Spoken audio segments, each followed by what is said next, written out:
दोस्तों नमस्कार, स्वागत है आप सभी का मेरे चैनल डॉक्टर टेल मी में। आज हम पाइल्स, फिशर और फिस्टुला के बिल्कुल बेसिक डिफरेंस के बारे में जानेंगे।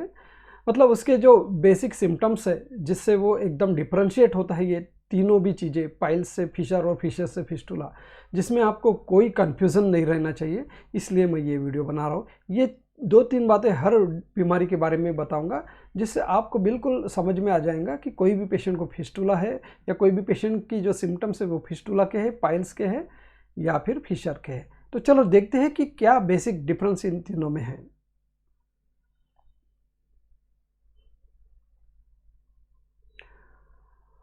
सबसे पहले बात करना चाहेंगे अपन पाइल्स के बारे में, क्योंकि पाइल्स तो बहुत ही कॉमन बीमारी है।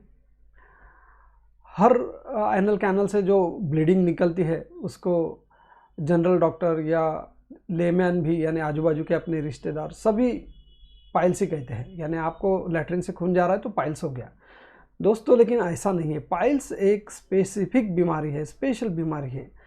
देखते हैं इसमें क्या क्या रहता है, तो कुछ पॉइंट्स देख लेते हैं। सबसे पहले जान लीजिए कि पाइल्स में ब्लीडिंग होती है, हेवी ब्लीडिंग रहती है। यानी ये एक लैट्रिन को बाजू से चिपक के आने वाली ब्लीडिंग नहीं रहती, वो तो फिशर में रहती है। पाइल्स में याद रखिए कि ब्लीडिंग हेवी रहती है और लैट्रिन होने के बाद आपको हाथ को मस्से लगते हैं। मस्से बोलो या सूजन बोलो, कुछ ना कुछ आपको हाथ को लगता है लैट्रिन होने के बाद, जो कभी अंदर जाता भी है, कभी नहीं भी जाता है। अगर नहीं जाता है अंदर तो उसको हम नॉन रिड्यूसिबल कहते हैं, और अगर अंदर जाता है तो उसको रिड्यूसिबल कहते हैं। तो ये दो सिम्टम्स बहुत ही मेन है, एक तो ब्लीडिंग होना और दूसरा हाथ को कुछ ना कुछ मस्से लगना लैट्रिन के बाद। लैट्रिन के पहले से जो, यानी हमेशा के लिए जो मस्से लगते हैं वो अलग चीज़ है, वो उसके बारे में बाद में कभी बात करेंगे। तो ये दो मेन चीज़ें हैं। तीसरी चीज़ है कि एनल इचिंग। एनल इचिंग रहती है, यानी एनल कैनल में आपको खुजली होना रहता है। कभी दिन भर रहता है, कभी थोड़ी देर के लिए रहता है, कभी लैट्रिन होने के बाद रहता है। लेकिन ये उतना खास फीचर नहीं है, क्योंकि एनल इचिंग आपको फिशर में भी देखने को मिल सकती है। चौथी चीज़ है कि इसमें नो पेन वाइल डिफिकेशन, इसमें बिल्कुल दर्द नहीं रहता है डिफिकेशन यानी लैट्रिन करते समय। ये बिल्कुल याद रखिए, अगर आपको दर्द है तो कुछ और बीमारी रहते हैं। No any type of pus discharge, इसमें पस भी नहीं निकलता है, दर्द भी नहीं होता है, पस भी नहीं निकलता है, और इसी को हम बवासीर कहते हैं। तो दोस्तों ये पॉइंट्स अगर आप याद रखेंगे तो मुझे लगता है कि आप पाइल्स के बेसिक डिफरेंस समझ जाएंगे कि इसमें क्या रहता है। बस दो चीज़ें याद रखिए, ब्लीडिंग और हाथ को मस्से लगना लैट्रिन के बाद, बाकी चीज़ें थोड़ी सी कॉमन है। अब दूसरा देखते हैं फिशर के बारे में। दोस्तों फिशर पाइल्स से भी बहुत ज़्यादा कॉमन चीज़ है, क्योंकि फिशर की बीमारी अपने कॉन्स्टिपेशन से होते हैं, कब्ज से होता है, लैट्रिन रेगुलर नहीं जाने की वजह से होता है, और ये लाइफस्टाइल डिसऑर्डर हो गया है। पाइल्स तो वैसे भी हेरिडिटरी माना जाता है, क्योंकि उसके बनने के कारण थोड़े से 50% तो अननोन है और 50% तो हेरिडिटरी हो सकते हैं। लेकिन फिशर तो एक लाइफस्टाइल डिसऑर्डर है, यानी आपने खाने पीने की आदतों से, आपके लैट्रिन के हैबिट से, आप रेगुलर नहीं जाने की वजह से फिशर होने के चांसेस है। फिशर मेन बनता है तो कॉन्स्टिपेशन से बनता है, ये इतना आप दिमाग में रख लो। कॉन्स्टिपेशन यानी कब्ज। अगर लैट्रिन आपको हार्ड हो रही है, एक दिन के हार्ड होने से नहीं होगा, 4-5 दिन हार्ड हो रही है, एक हफ्ता हार्ड हो रही है, महीना भर से हार्ड हो रही है, तो आपको फिशर होने के चांसेस है, इतना याद रखिए। आइए देखते हैं इसके सिम्टम्स क्या है। पेनफुल डिफिकेशन, यानी आपको लैट्रिन करते समय ज़बरदस्त दर्द होना, इतना दर्द होना कि दूसरा समझ ही नहीं पाए कि आपको क्या हो रहा है। आप रो दोगे, बहुत ज़्यादा दर्द हुआ तो बिल्कुल रो दोगे, क्योंकि इतना पेन रहता है, बाकी और कोई समझ ही नहीं पाएगा, इतना पेन है। वन साइडेड प्रिकिंग पेन, ये तो इनिशियल स्टेज में होगा। जब आपको शुरुआत है फिशर की तो आपको एक साइड में प्रिकिंग पेन लगेगा, यानी एक साइड में लैट्रिन पास करते हुए चुभे जैसा लगेगा, तो समझ जाना कि आपको इनिशियल फिशर है। बाद में जो एकदम ज़बरदस्त पेन होता है वो तो वन साइडेड प्रिकिंग पेन से कुछ हटके ही रहता है। अनेबल टू पास मोशन, आप लैट्रिन कर नहीं पाओगे या लैट्रिन करने में बहुत ज़्यादा दिक्कत होंगी, आप डरने लगोगे कि लैट्रिन करना मुश्किल हो जाएगा, इतना डर लगेगा आपको। अगर आपको ऐसा लगने लगा कि लैट्रिन हो नहीं रही, या लैट्रिन करने में डर लग रहा है, या लैट्रिन करने में दिक्कत है, तो इसका कारण है फिशर। क्योंकि फिशर में क्या होता है, फिशर में आपका लैट्रिन का जो स्पिंक्टर है, यानी एनल कैनल छोटी सी हो जाती है, अगर इतना बड़ा चाहिए तो इतनी सी हो जाती है। उस वजह से क्या होता है, लैट्रिन बाहर निकल ही नहीं पाती, बाहर निकलती ही नहीं है, उस वजह से फिर से कॉन्स्टिपेशन बनता है और ये साइकिल चलती रहती है। तो अगर आपको लैट्रिन करने में दिक्कत जा रही है तो आप बिल्कुल समझ जाइए कि आपको फिशर की बीमारी बन गई है। पेनफुल सिटिंग पोजीशन, यानी आप गाड़ी चला रहे हो या आप एक कोई चेयर पे भी बैठ रहे हो तो आपको दर्द हो रहा है। ये दर्द most of the time latrine के बाद होता है, यानी लैट्रिन तुरंत करके आए तो 1-2 घंटा आपको दर्द रहता है बैठते हुए, या फिर अगर आप बाद में भी अगर गाड़ी चलाते हो तो दर्द हो सकता है। यानी ऐसा ज़रूरी नहीं कि लैट्रिन के बाद ही आपको दर्द होगा, आपको दिन भर में कभी भी दर्द हो सकता है। लैट्रिन के जगह में आपको गाड़ी पे बैठे बैठे भी दर्द हो सकता है, झटके लगने से भी दर्द होता है। और ये सिटिंग पोजीशन में दर्द एक क्रोनिक स्टेज में, यानी फिशर बहुत दिन हो गया, फिशर बहुत पुराना हो गया, तब ये बना रहता है। पोस्ट डिफिकेशन बर्निंग पेन, यानी लैट्रिन होने के बाद जलन होना। लैट्रिन होने के बाद जलन होना तो एक कॉमन बात हो गई है फिशर के पेशेंट के लिए, क्योंकि ये होता ही है, किसी को आधा घंटा होता है, किसी को 4 घंटे होता है, किसी को तो दिन भर होता है। तो लैट्रिन होने के बाद अगर आपको जलन होते रहती है तो आप समझ लीजिए कि आपको पक्का फिशर हुआ है। स्टूल इन्फेक्शन, अब स्टूल इन्फेक्शन क्या है? स्टूल इन्फेक्शन यानी आपकी लैट्रिन इतनी कड़क हो गई है कि अभी उसका बाहर निकलना मुश्किल है। काफ़ी पेशेंट आते हैं हमारे पास कि सर लैट्रिन आए जैसे लगते हैं, यानी लैट्रिन के लिए पेट में प्रेशर आता है, दर्द होता है, लेकिन लैट्रिन निकल नहीं रही है, बस इतना लेके आते हैं, हमको बताते ही नहीं कि उनके लैट्रिन के जगह पे दर्द है या क्या है। जब हम उनकी लैट्रिन की जांच करते हैं तब समझता है कि उसको तो फिशर है, फिशर की वजह से उसकी लैट्रिन की एनल कैनल पूरी तरह क्लोज हो चुकी है, अब लैट्रिन निकलेंगी कैसे?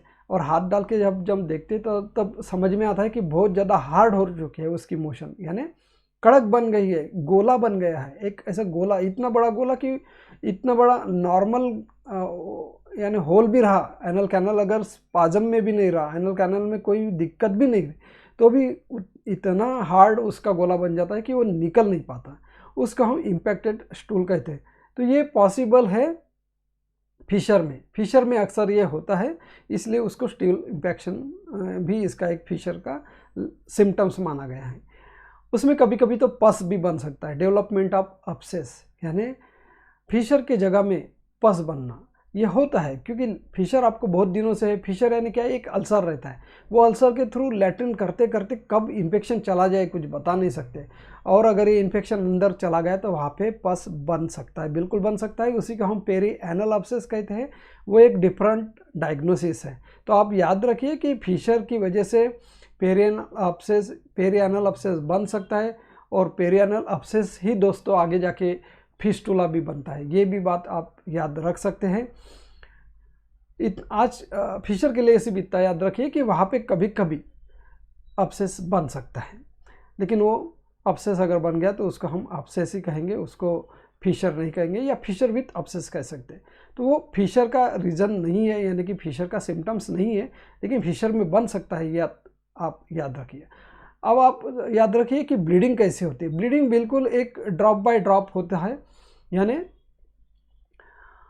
आपकी लैट्रिन को एक साइड में ब्लड चिपक के आता है, यानी 1-2 बूंद ड्रॉप निकलता है जो आपको लैट्रिन को एक साइड में चिपक के आता है। अगर ऐसी ब्लीडिंग होती है तो बिल्कुल ये पाइल्स की ब्लीडिंग नहीं है, ये फिशर की ब्लीडिंग है, ये आप बिल्कुल याद रखिए। 1 साइडेड ड्रॉप लाइक ब्लीडिंग, या फिर आपके हाथ को थोड़ी सी ब्लीडिंग लगती है, बाद में कुछ ब्लीडिंग नहीं निकलती, मतलब आपको धार नहीं निकल रही है, धार यानी ऐसे एक स्ट्रीम नहीं निकल रहा है ब्लीडिंग का, एक साइड में बिल्कुल चिपक के आ रही है, तो आप समझ सकते हैं कि ये फिशर है। तो बस दोस्तों इतना याद रखिए फिशर के बारे में। अभी हम देखते हैं कि फिस्टुला क्या चीज़ है।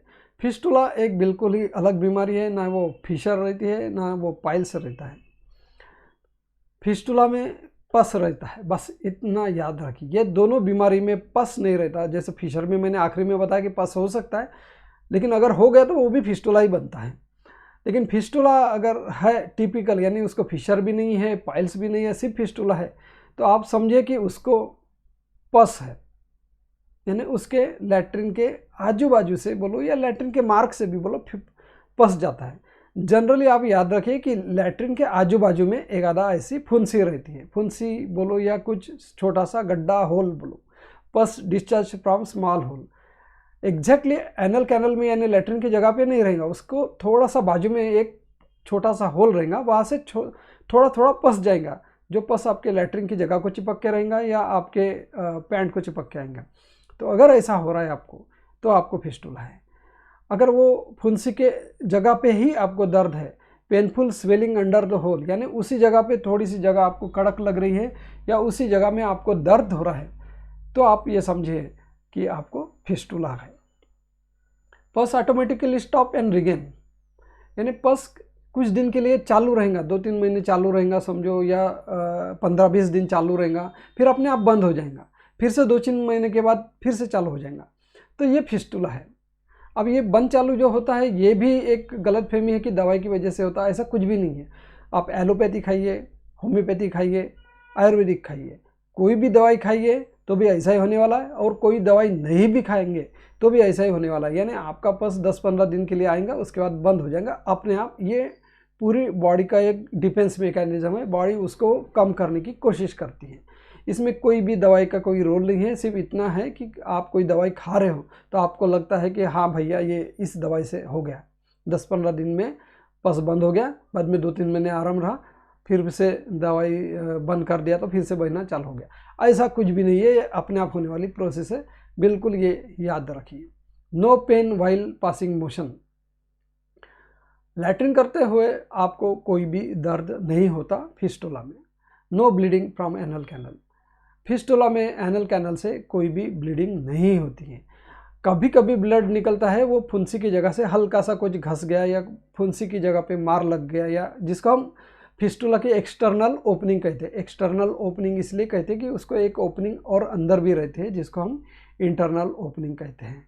तो उस वजह से कभी कभी मार लगने की वजह से थोड़ा सा ब्लड निकल सकता है, अदरवाइज फिस्टुला में ब्लीडिंग नहीं रहती है, इतना याद रखिए।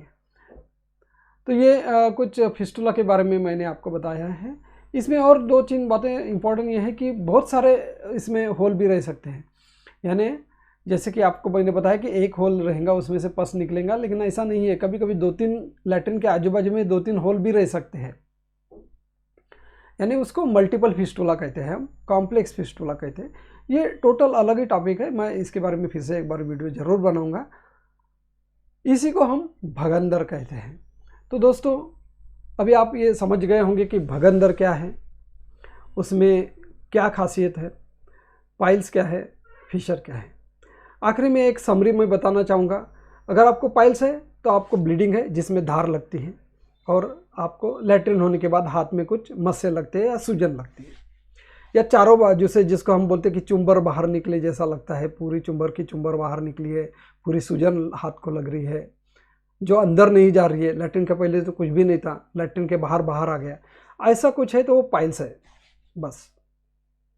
दूसरी बात फिशर, फिशर में बहुत तकलीफ है, बहुत दर्द है, आप बैठ भी नहीं सकते हैं, और आपको शुरुआत में एक साइड में चुभे जैसा पेन होता था, और इसमें ब्लीडिंग बहुत मिनिमल है, ना के बराबर है, कभी कभी तो होती भी नहीं है, तो आपको फिशर है।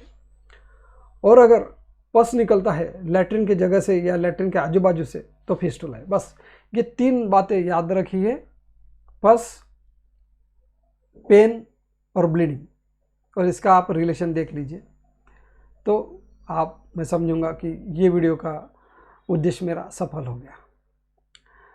चैनल पे अगर पहली बार आए तो आप सब्सक्राइब करना नहीं भूलिएगा, और ये अगर वीडियो आपको पसंद आता है तो लाइक ज़रूर कीजिए। मुझे आप मोटिवेट करेंगे तो मैं आपको ज़रूर इससे भी अच्छी इन्फॉर्मेशन देने की कोशिश करूँगा। आपको इसके वीडियो के बारे में कुछ भी जानना है, पूछना है तो कमेंट बॉक्स में ज़रूर लिखिए, मैं कोशिश करूँगा कि आपको आंसर ज़रूर करूँ। धन्यवाद, नमस्कार।